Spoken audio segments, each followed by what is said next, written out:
Hello everyone, அஸ்ஸலாமு அலைக்கும். Welcome back to my channel. இன்னும் ஒரு சூப்பரான வீடியோ ஒன்றில் உங்கள் எல்லாரையும் சந்திக்கிறதுல ரொம்பவே சந்தோஷம். கஷ்டப்பட்டு கை வலிக்க மாவு பிசையாமல் சூப்பரான முட்டை ரொட்டி எப்படி செய்யலாம்னு பார்க்கலாம். ஸோ வாங்க வீடியோக்குள்ளே போகலாம். ஒரு மிக்சிங் பவுலில் 1 கப் அளவு கோதுமை மாவு சேர்த்துக்கொள்ளுங்க. அதாவது அளவுகளில் சொல்லணும்னா 125 கிராம் கோதுமை மாவு எடுத்துக்கொள்ளும். 1/4 டீஸ்பூன் உப்பு சேர்த்துட்டு 2 டீஸ்பூன் சுகர் ஆட் பண்ணி கொள்ளலாம். இந்த மாவை கரைக்கிறதுக்கு நமக்கு இளம் சூடான தண்ணி தேவைப்படும். ஒரு 3/4 கப் அளவு தண்ணி ஆட் பண்ணி கொள்ளுங்க.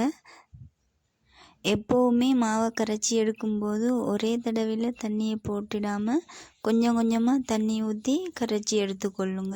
அப்போ தான் அதில் உள்ள சின்ன சின்ன கட்டிகள் இல்லாமல் சூப்பராக நமக்கு பிளெண்டரில் பிளெண்ட் பண்ணின மாதிரியே விஸ்கு வச்சு மாவு கரைக்கிறது உங்களுக்கு கஷ்டம் அப்படின்னா தாராளமாகவே பிளெண்டர் யூஸ் பண்ணலாம்.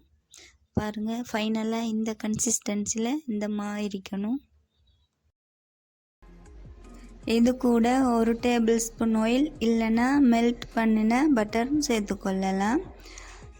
சேர்த்துட்டு இந்த மாதிரி ஒருக்கா கலந்து விட்டுக்கொள்ளுங்க. நம்ம ஆயில் சேர்க்குறதுனால நமக்கு இந்த முட்டை ரொட்டி சூப்பர் டேஸ்ட்டில் ஒட்டாமல் சூப்பராகவே கிடைக்கும். அடுத்ததாக 2 முட்டை எடுத்திருக்கேன். அது கூட ஒரு பிஞ்சளவு உப்பு சேர்த்துக்கொள்ளலாம். சேர்த்துட்டு காரத்துக்கு ஏற்ற மாதிரி மசாலா ஆட் பண்ணி கொள்ளலாம். மசாலா பார்த்திங்கன்னா 1 டீஸ்பூன் கட்டர்தூள் அண்ட் அது கூட 1/4 டீஸ்பூன் மிளகுத்தூள் சேர்த்துருக்கேன். இது பார்த்திங்கன்னா பாதி வெங்காயமாக குட்டி குட்டியாக கட் பண்ணி வச்சுருக்கேன். மற்றது பார்த்திங்கன்னா ஸ்ப்ரிங் ஆனியன், அது கொஞ்சமாக ஒரு பச்சை மிளகாய், கரட் பாதி ஸ்க்ரப் பண்ணி வச்சுருக்கேன். எல்லாமே சேர்த்து நல்லாவே மிக்ஸ் பண்ணி கொள்ளலாம். ஒரு ஸ்பூன் வச்சு இந்த மாதிரி மிக்ஸ் பண்ணி கொள்ளுங்க. நான் 2 முட்டைக்கு ஏற்ற மாதிரி தான் இந்த வெஜிடபிள் சேர்த்துருக்கேன். நீங்கள் எத்தனை முட்டை எடுக்கிறீங்களோ அதுக்கேற்ற மாதிரி நீங்கள் சேர்த்துக்கொள்ளலாம்.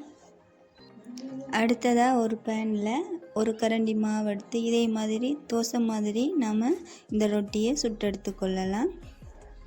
பார்த்திங்கன்னா ரொட்டி பார்த்திங்கன்னா சின்னதாகவும் இல்லாமல் பெருசாகவும் இல்லாமல் ஒரு மீடியம் சைஸில் ஒரு வட்டமான ஷேப்புக்கு நம்ம இந்த ரொட்டியை சுட்டு எடுத்துக்கொள்ளலாம். அதிகமாக வேக வைக்கணும்னு அவசியம் இல்லை. ஒரு 50% வெந்தாலே போதும். மற்ற பக்கம் திருப்பி விட்டுட்டு நம்ம சுட்டு எடுத்துக்கொள்ளலாம். அதிகமாக கோல்டன் ப்ரௌன் கலர் வர வரைக்கும் சுட்டெடுக்கணுன்ற அவசியம் இல்லை. இந்த மாதிரி வீடியோவில் பார்க்குற மாதிரி இருந்தாலே போதும். இந்த ரொட்டியை ஒரு பிளேட்டுக்கு மாற்றிட்டு எகெயின் அதே மாதிரி முன்ன செஞ்ச மாதிரி ஒரு ரொட்டியை சுட்டெடுத்து கொள்ளலாம். நீங்கள் 2வது ரொட்டி செய்யும்போது மேல் பகுதி லேசாக வெந்துட்டு வரும்போதே இந்த முட்டை மிக்சிங்கில் கொஞ்சமாக சேர்த்து நல்லா ஸ்ப்ரெட் பண்ணி விடலாம். சம்டைம்ஸ் நீங்கள் முட்டை மிக்சிங் சேர்க்கும்போது ரொட்டியை விட்டு வெளியே வந்தால் பயப்படணுன்ற அவசியம் இல்லை.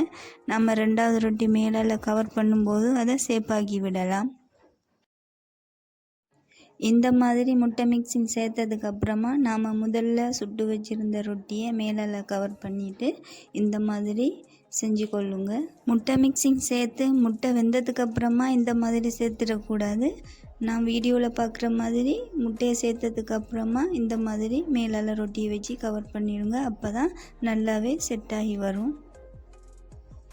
கொஞ்சமாக மேலுக்கு ஆயில் ஆட் பண்ணி கொள்ளலாம். அப்போ தான் நல்லாவே கிறிஸ்பியாகவே கிடைக்கும்.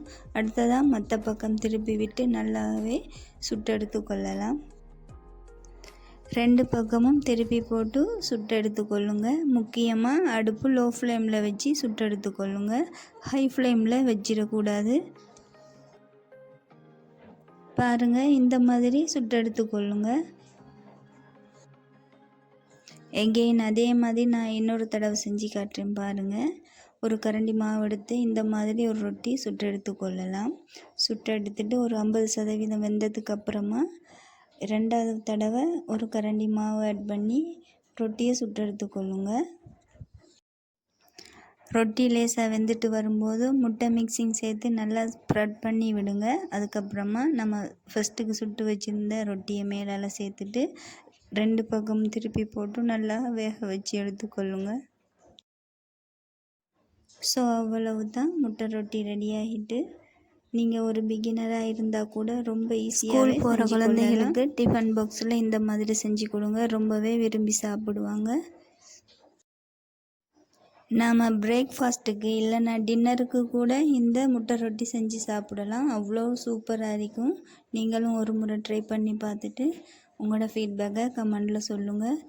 ஸோ இந்த வீடியோ பிடிச்சிருக்கும்னு நம்புகிறேன். பிடிச்சிருந்தால் லைக் பண்ணுங்கள், ஷேர் பண்ணுங்கள், மறக்காமல் சப்ஸ்கிரைப் பண்ணுங்கள். இன்னும் ஒரு சூப்பரான ரெசிபி ஒன்றில் உங்கள் எல்லாரையும் சந்திக்கிறேன்.